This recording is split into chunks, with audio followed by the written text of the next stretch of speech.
I'm Dr. Martin Rutherford, certified functional medicine practitioner, chiropractor. Dr. Randall Gates, board certified chiropractic neurologist, also a chiropractor. We have a chronic pain practice, combining the best of functional medicine and functional neurology. And in doing so, we have come to understand how to treat a number of types of chronic pain, many of them more neurological based, or we have a large neurologically based program. I say that to lead to the point that we're talking about Hashimoto's and brain fog. And when you're doing neurologically based treatment, almost every person that comes in seems to need their brain worked with, because the brain is patients are either depressed, or they have anxiety, or they're fatigued, or they got brain fog or short-term memory loss. And if you've watched us over a long period of time, we've come to understand that if your brain is inflamed, if it's degenerative, if you're in fight flight, if you're in post-traumatic stress syndrome, that it's affecting everything else that you are trying to do to treat pretty much anything else that you're trying to treat in your body. And that might seem like an overreaching statement, but it's not. And you can look at some of our other videos on the brain and different issues and see what the reasoning is, and more importantly, what the research is behind that. So that leads us to brain fog, which is a pretty common symptom that we see here. There's certainly not a week that goes by that we don't have a new patient comes in with brain fog, and maybe there's not a couple of days that go by. And Hashimoto's. And there's definitely not a day in this office that there are not more than a handful of people in here who are suffering from Hashimoto's and are under treatment for that. And the connection between Hashimoto's and brain fog in our world and in the real world, it should be very distinct. And Hashimoto's is an amazingly pervasive condition. For years, the first I heard of the Hashimoto's with any type of certainty was from a Dr. Datis Karassian, who wrote a book called Why Do You Still Have Thyroid Symptoms When Your Blood Tests Are Normal? And it was about Hashimoto's. And at that time, he was, before anybody else, saying it's everywhere. It's what causes hypothyroidism. And indeed, it ended up that he was correct. Today, LabCorp is agreeing with him, Mayo Clinic is agreeing with him. But the problem is people still are a little vague on how to treat it. But more importantly, I think we're in the stage now of where there's vagueness of all the things it actually causes. It's related to polycystic ovarian syndrome and celiac and cerebellar problems, dizziness, vertigo, imbalance, and pernicious anemia and celiac and a lot more than that. Mm-hmm. Well, it's also related to brain fog. Mm-hmm. It's also heavily related to brain fog. And there's very specific mechanisms that are involved. And it really is, once you observe over a period of time as the immune attack on the Hashimoto's calms down, how the brain fog can resolve, sometimes rather quickly, sometimes it takes a little while. Dr. Gates is going to help you to understand that. He's researched this. There'll be supporting references. Thank you. Supporting references in the attached to this, so you can peruse them for your own. But brain fog and Hashimoto's and brain fog. Mm-hmm, mm-hmm. So with Hashimoto's, the immune system is attacking the thyroid. That's the first key feature that you need to get. We talked about it a lot in last week's broadcast. But these immune cells to the thyroid, think of them as missiles, which are attacking your thyroid. You shouldn't have a lot of missiles attacking your thyroid. What we're finding is that these immune cells to the thyroid can go to many different areas of the body and still wreak havoc, or they may be associated with other conditions where we're making other antibodies to the brain, for example.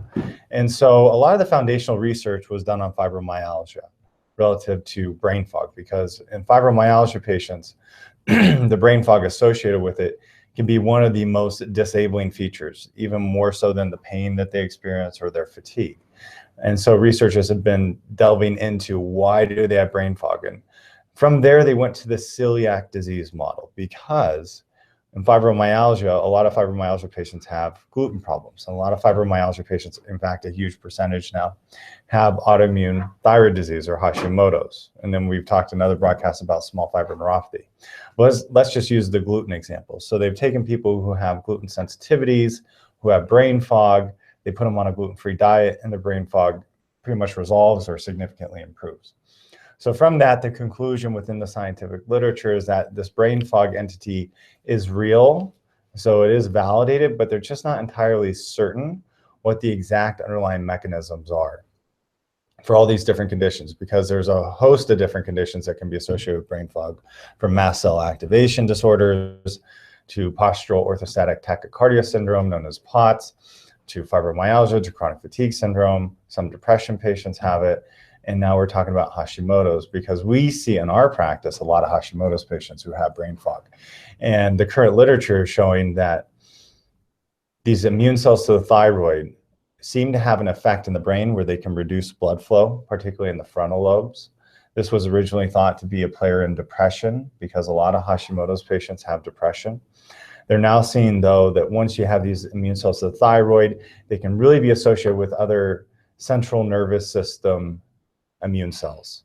Basically what that means is that you have other immune cells attacking your brain, or you're more likely to have that if you have Hashimoto's. In fact, they can overlap pretty considerably.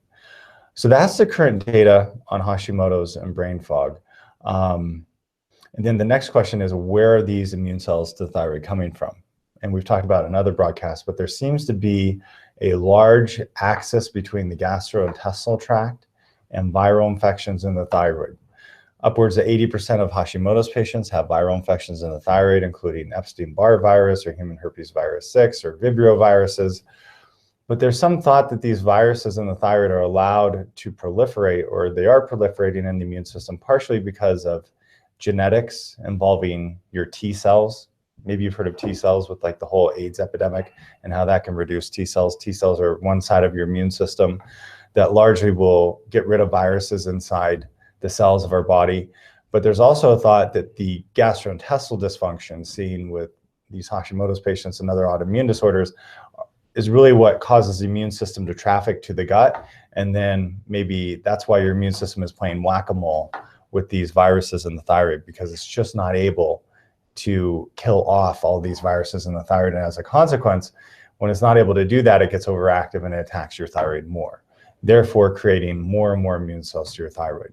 The reason why this is important, because we should never have immune cells to our bodily tissues. That's a huge feature. However, we have this explosion of autoimmune diseases now, where a few years ago it was 1 in 6 people have an autoimmune disease, but now the current estimates that are that 1 out of 3 females have Hashimoto's thyroiditis. So it just keeps ballooning and getting bigger. It seems to be a societal problem. Nobody really knows what the cause is, whether it's too many antibiotics, is it the food supply, is it vaccinations, is it stress? Maybe it's a confluence of those factors. We have our opinion. But yeah, all those factors seem to unravel this Hashimoto's issue, which then leads to this immune attack on many different areas of your body. And what we've hammered in other Hashimoto's broadcasts is that so many people who have thyroid disorders get focused on your thyroid hormones. But that is why Dr. Karazian's book was such a success, because he's saying, why do I still have thyroid symptoms when my lab tests are normal? Really, the conclusion is that you have an autoimmune problem, like we've said many, many times in the past. It's that autoimmune problem that creates inflammation in your body. There are many inflammatory chemicals. Think of like an army. You have a general, and then you have all the other minions relaying messages. And those minions are inflammatory chemicals that can go into the brain and be associated with brain fog. And you associate brain fog with frontal lobe. Mm-hmm.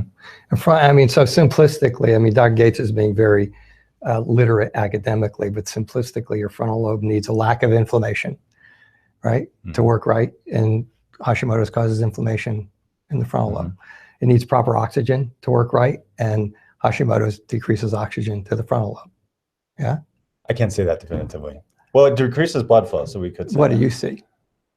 Well, we see a lot of stress mechanisms with Hashimoto's patients. Yeah. Which create what?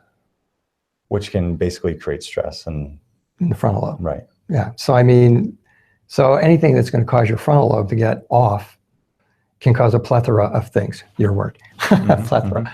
Can cause anxiety, can cause depression, can cause fatigue, and cause brain fog. So I mean, the reality is you see a lot of these things in clinical practice before you're going to see them in literature. And Dr. Gates is sticking strictly to the literature, but those are the things that cause brain fog, and Hashimoto's is involved with at least some of them that we see clinically all the time. And so, you know, in the end, Dr. Gates is, and then the other thing is Hashimoto's and brain fog. We try to mention this in every Hashimoto's case. I was just reading a case literally 5 minutes before we went on about a lady whose life is falling apart. She's been diagnosed with Hashimoto's. She's been diagnosed with multiple chemical sensitivities. She's been diagnosed with mast cell disorders, et cetera, et cetera. And it was clear that the Hashimoto's was being treated as a separate issue, whereas all of those things needed to be treated to dampen immune responses, to dampen the Hashimoto's, to get your brain fog to go away. So if it's food sensitivities that are causing it, then you find the food sensitivity, this is going to dampen down, and maybe the brain fog gets better, a la the gluten person who got off of it and felt better. So it's a complex thing. It is. The brain fog is a complex thing. And it's complex because there's multiple different things that can affect it directly. If it hits Hashimoto's, there's multiple different things that Hashimoto's can do.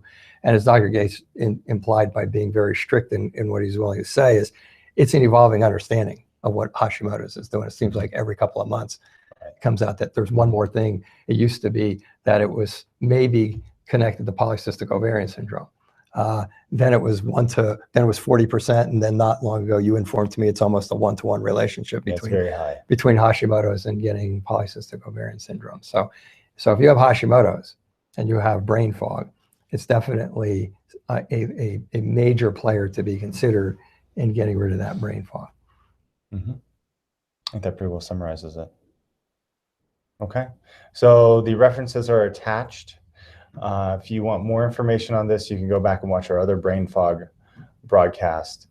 But for you as the patient who wants to get to the bottom of this and wants to get rid of your brain fog, kind of what Dr. Rutherford said, you have to get to every nuance potentially that's disturbing your immune system that's causing the brain fog. So if you're a Hashimoto's patient, that may be food intolerances in your gut, that may be viral infections in your thyroid, it may be stress responses that are breaking down your gut.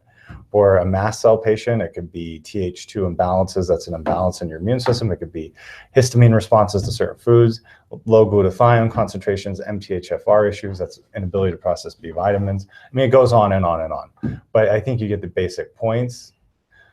We want to bring this broadcast to you because we see this a lot in our Hashimoto's patient population. So we hope you enjoyed it, and we'll see you next week.